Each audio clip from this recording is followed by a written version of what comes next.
Adán, su fracaso y su esperanza. Esta es la parte número 3. Comenzamos el día de hoy.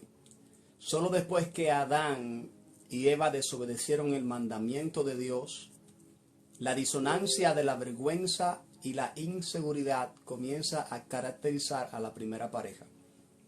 Leemos sobre el nuevo tipo de relación con el Creador que se caracterizó por la desconexión, el miedo y la vergüenza.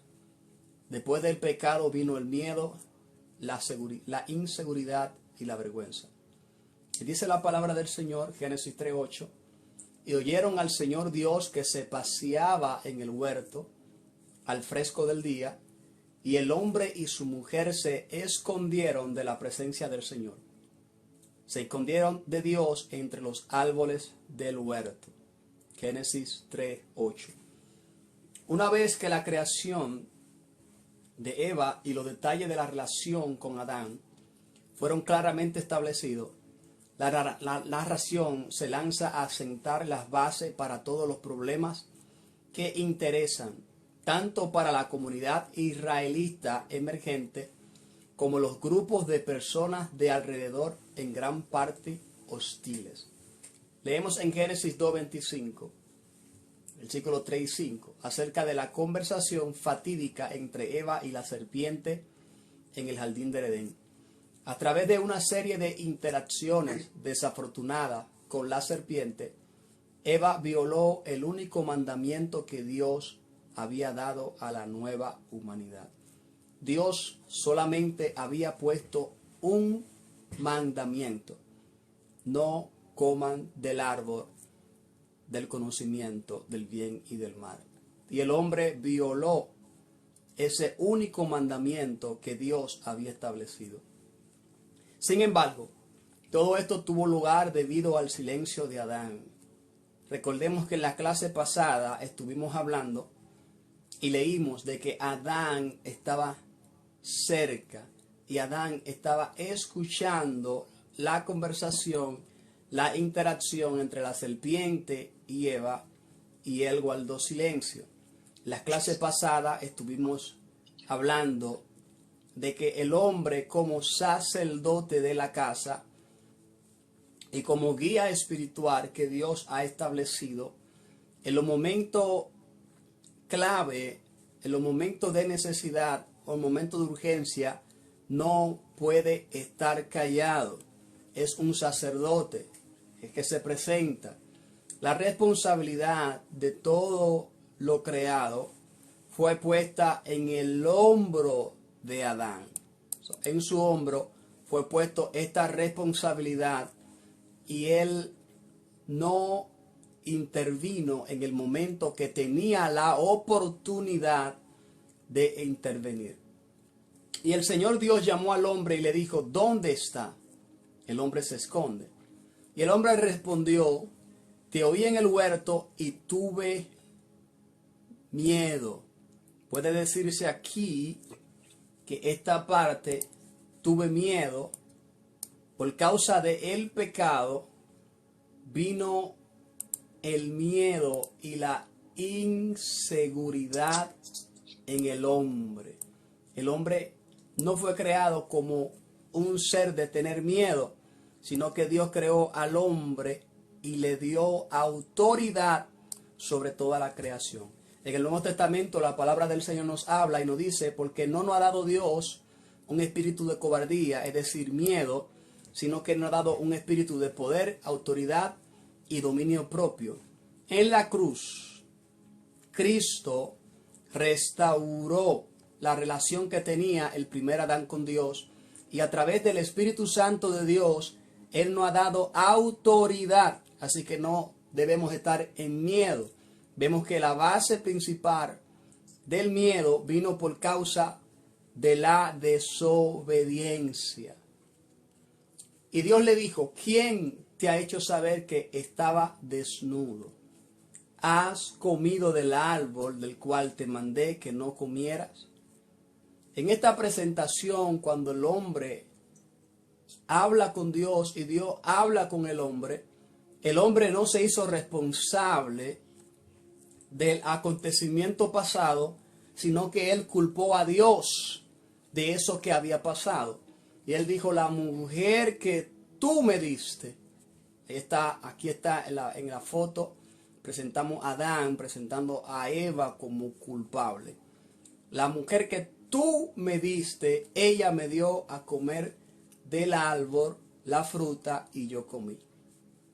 La mujer que tú me diste por compañera me dio del árbol y yo comí. Génesis 3:12. Visión hebrea. Parte de esta razón, de esta entrada, es dar a conocer una forma sencilla de comprender los conceptos básicos de cómo funcionan las palabras en una oración en hebreo. Esta entrada están siendo destinados a provocar en ti un compromiso y el deseo de un estudio más serio. Así que en esta sesión voy a mostrarte cómo hebreo atribuye sufijos y prefijos para ampliar el significado de una palabra en una frase. Por ejemplo, en el versículo 6, antes del citado, vemos que Eva, después de violar el mandamiento de Dios, dio de comer el fruto prohibido a su marido, es decir, Adán. La frase también a su marido, Gan Leisha, tiene la letra G después de la palabra Ish, marido, lo que es su marido. La palabra también comienza con una preposición, le, para que así que vemos que solo una palabra en hebreo, Leisha, que se traduce en castellano con no menos de 4 palabras para el marido de ella. De hecho, esto es normal que ocurra en la familia de las antiguas lenguas semíticas, con el árabe, arameo y también el hebreo. Cuando Dios entra en el jardín con el fin de pasar tiempo con su última creación, el hombre fue el tope de la creación, lo último creado, se encuentra con algo inesperado, debido a que el relato bíblico se cuenta en términos totalmente antropomórficos. Debemos seguir leyendo y hablando de ello en los mismos términos. De repente, Adán y Eva se sienten incómodos en la presencia de Dios. Esto es muy interesante observar cómo el autor describe este encuentro. Una traducción literal nos deja esta frase fascinante. Y oyeron la voz del Señor Dios caminando por el jardín. Es habitual de oír a la gente caminando por ahí o escuchar la voz de alguien, pero hablar de la voz caminando es de lo más inusual. ¿Cómo iban a escuchar la voz caminando? Sin entrar en el juego de culpa que va cambiando desde Adán, Eva tenía la culpa, preguntando Dios a Eva solo para obtener una respuesta similar de ella.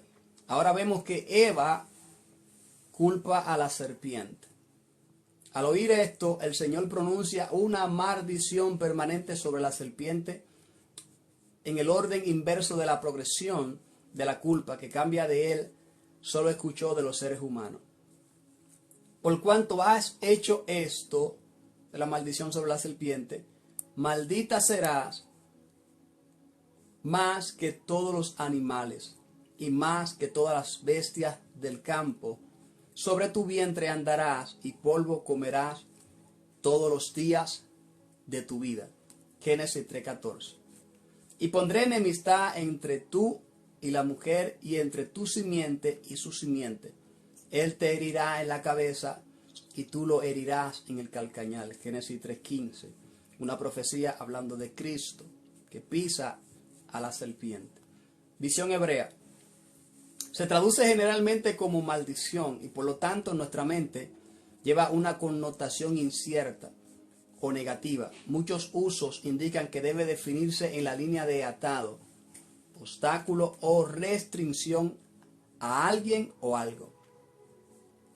Esto coincide con el contenido de la maldición a la serpiente, limitada y restringida más que cualquier otra vida animal.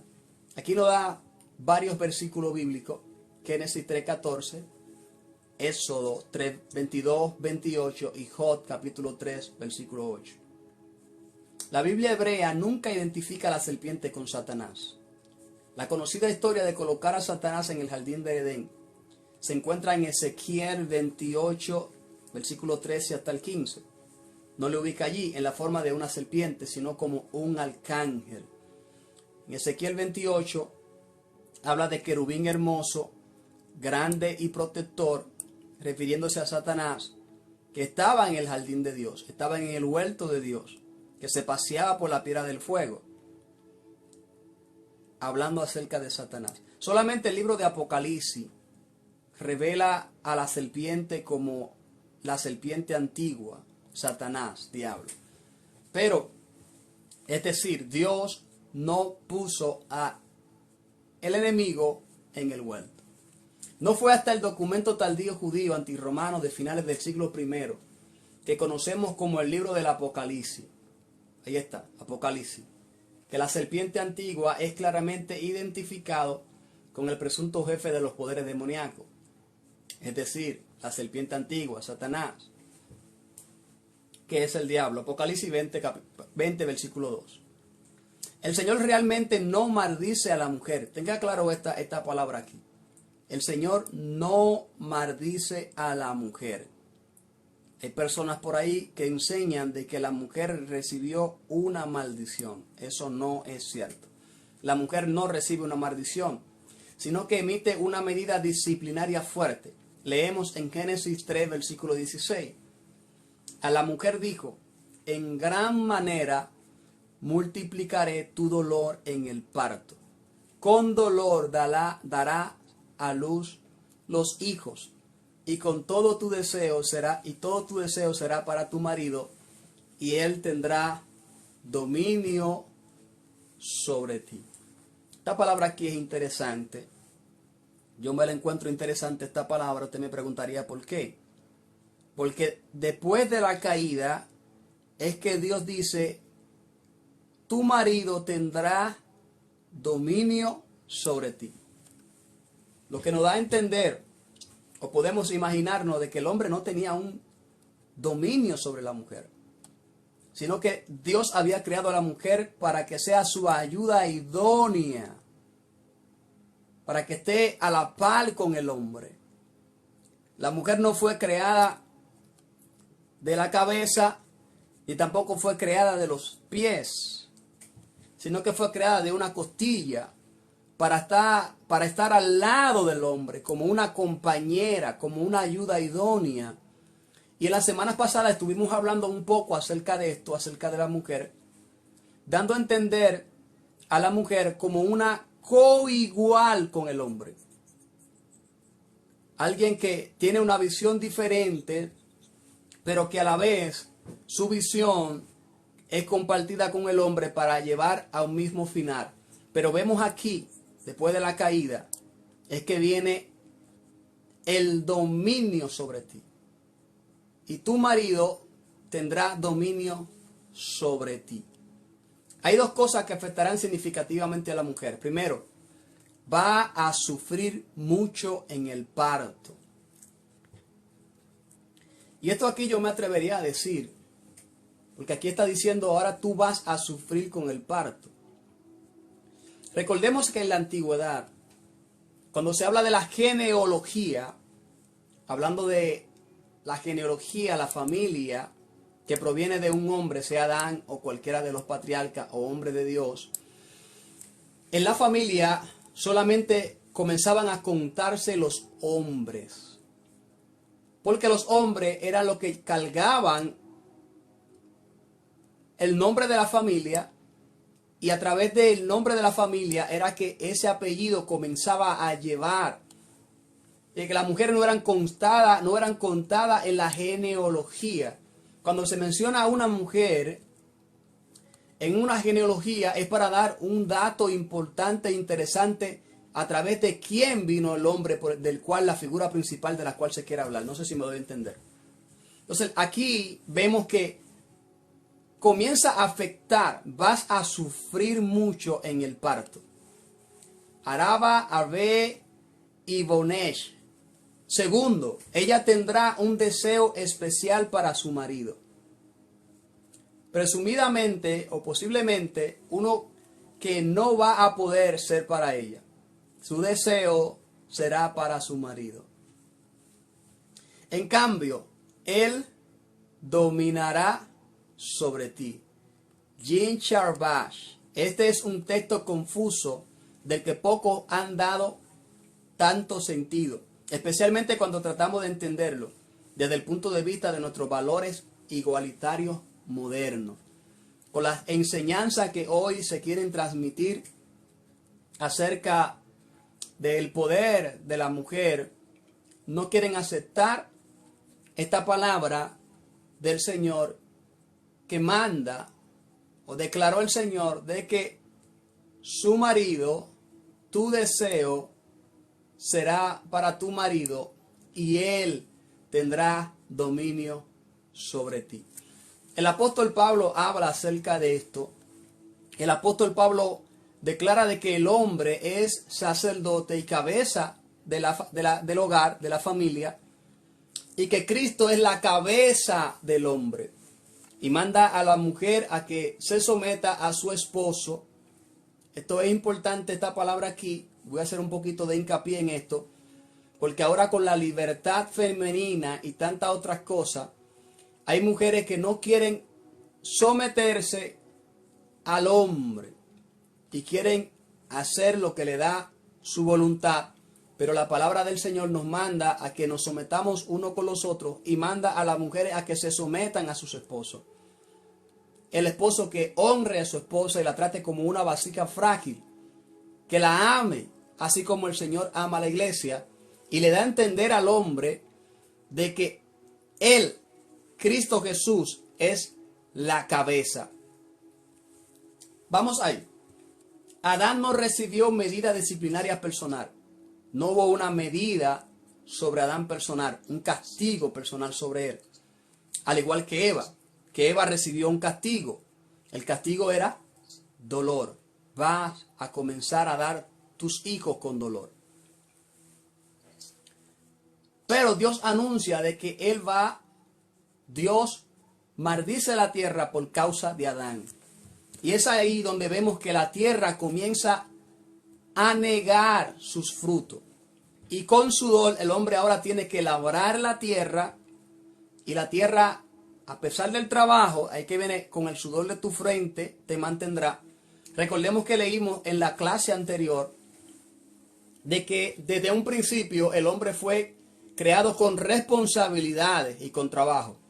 Hay enseñanzas por ahí que enseñan de que el trabajo vino por causa de la desobediencia y es algo antibíblico, porque Dios había creado al hombre y le dio la responsabilidad de enseñorearse sobre todas las cosas y puso al huerto en el Edén para que el hombre labrara la tierra.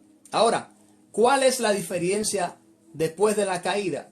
De que la tierra está bajo una maldición y que la tierra ahora va a negar y el hombre tiene que forzar la tierra, trabajar la tierra para que la tierra dé el fruto.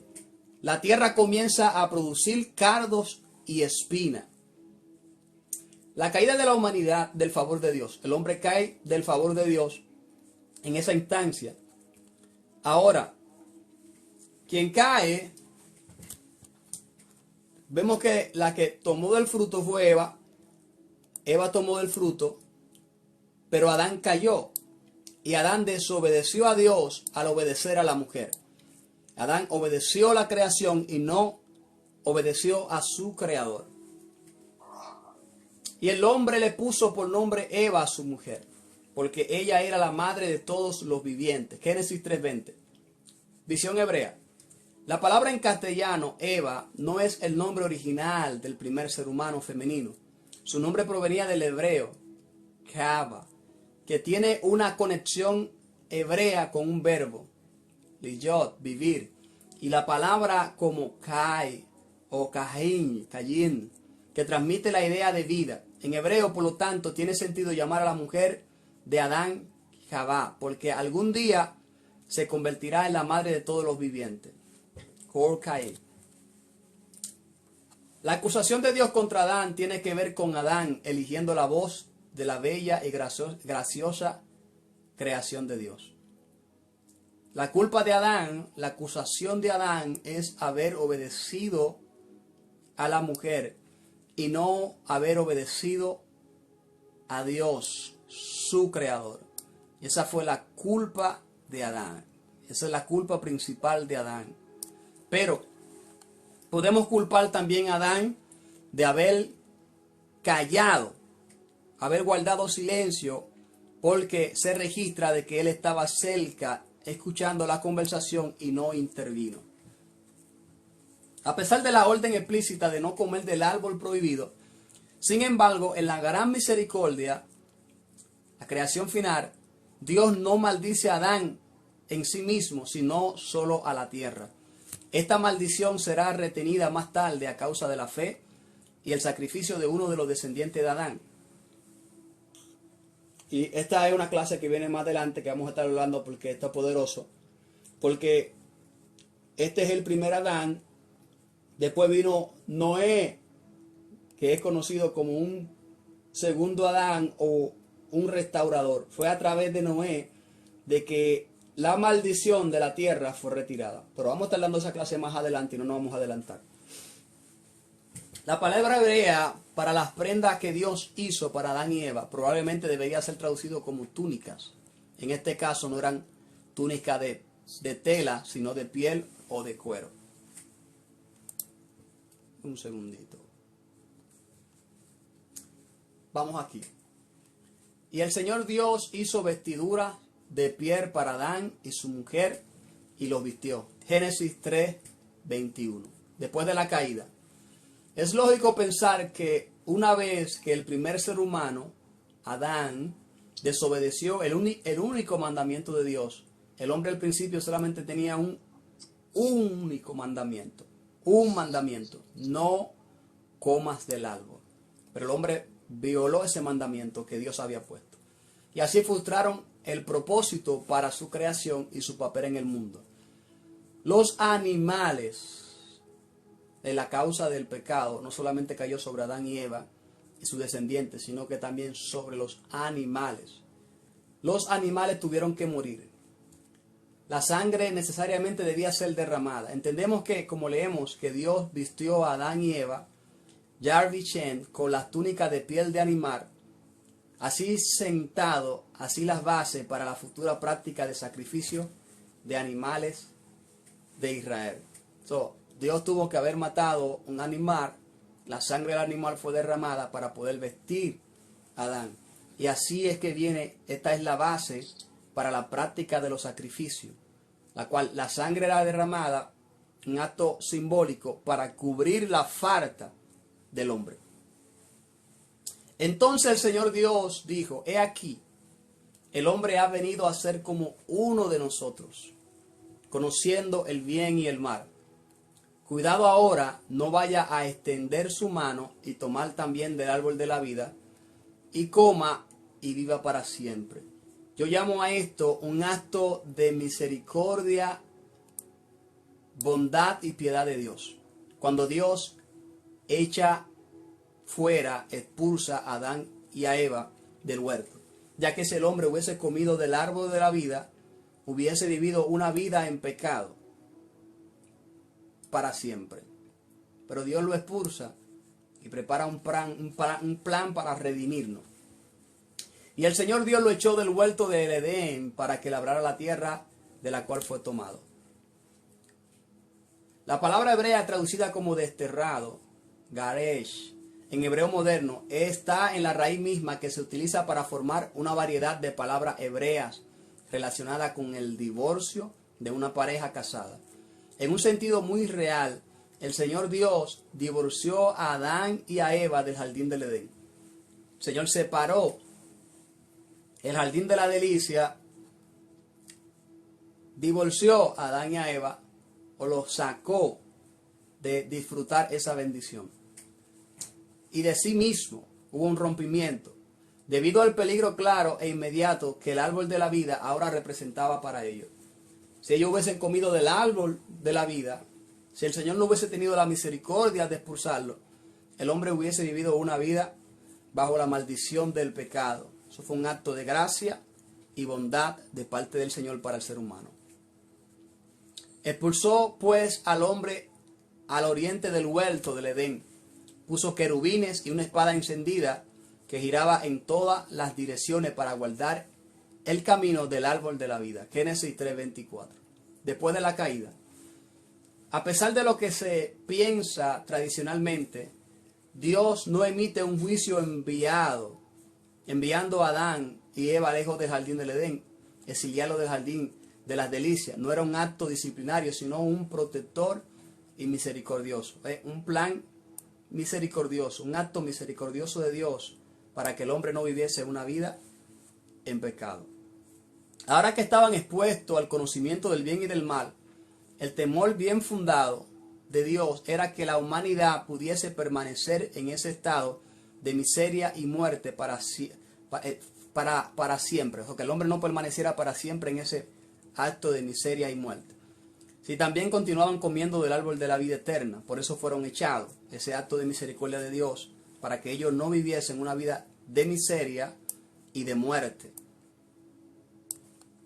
que también estaba en el mismo jardín. Así fue que por su propia seguridad, esperanza y redención, Dios lo expulsó del jardín.